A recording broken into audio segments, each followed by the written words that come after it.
The whole idea of the lonely guy began a few years ago in Esquire magazine with some articles by Bruce J. Friedman. The articles became a book, and now the book has become a movie, and the lonely guy has been personified by Steve Martin. Focus remains more or less the same, that there is a particular state of being known as lonely guyness, and that once you enter it, you're a marked man. Girls don't date you. Dogs run away from you. Here's what happens when a lonely guy goes out to dinner all by himself. Yes. Hi, do you have a table for dinner? Certainly, sir. How many in your party? I'm alone. Alone?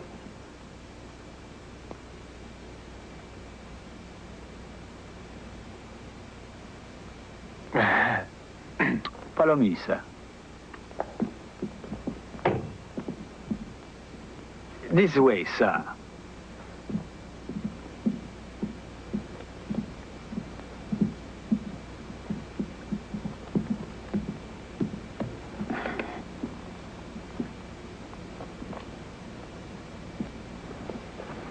Thank you. Would you care for a cocktail, sir? Yes, I'd like a Totkin Vonic. A Totkin Vonic? Yes. Very good, sir.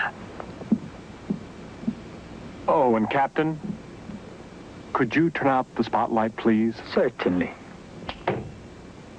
And could everybody go back to talking?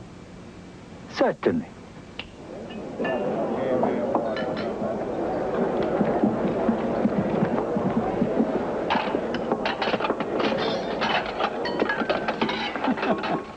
That's one of the best scenes in the movie, maybe because everybody can identify with that scene. Whenever I eat alone in a restaurant, I always take along something to read, you know. I'm not really here to eat this food, I'm really here to read this book. Or you're waiting for someone to arrive. Exactly, wait, they're not here, you know, it's been since Tuesday. Since there are a lot of lonely guys and a lot of lonely girls in the world, you'd think this whole movie would be easy to identify with, but unfortunately it's not. And I think the reason for that, and I hate to say it, is Steve Martin. He has such a creepy screen personality that it gets on my nerves. He always seems to be sneering at something. He doesn't seem to really like himself. So you look at this movie and you say, Steve Martin is a guy who deserves to be lonely. Well, I didn't find him sneering in this film. I liked this film. I liked his last film, The Man with Two Brains, and I think what I liked about him is that they were both so silly. That is a classic comedy moment. If Mel Brooks did it or Woody Allen, people will be writing about it as a classic in the history of movie comedy. I think this film has other great scenes. There's all these guys, he goes to a bridge, and all these guys are committing suicide right by him throughout the whole picture. I think that's a funny idea. They also have a scene where he's on a rooftop, and he's calling out to his girlfriend, and there are other guys start popping up on other rooftops. They're all like hound dogs calling out funny bits. But you know, it's funny, as you enact those scenes right here, I smile more than I did when I watched the movie because they're written as funny scenes. Neil Simon had a hand in writing the screenplay.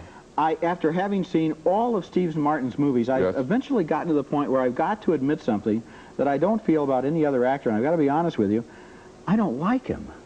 There's something about him that makes me feel creepy. I feel that if the character were more innately sympathetic, if Woody Allen were playing the role, or Richard Dreyfuss, or Michael Keaton, or somebody like that, the movie would work twice as good. I think it's your problem for this film. I don't think it's the film's fault. I think this film is very, very funny until maybe two-thirds of the way through where they try and turn him into a success rather than a flop. That doesn't work. But you liked Steve Martin? I liked Steve Martin doing this picture, which is this review. Roger hated Steve Martin's The Lonely Guy. He votes thumbs down. He really hated Steve Martin. I disagree. I thought it was very funny and a little bit touching for at least two-thirds of the way.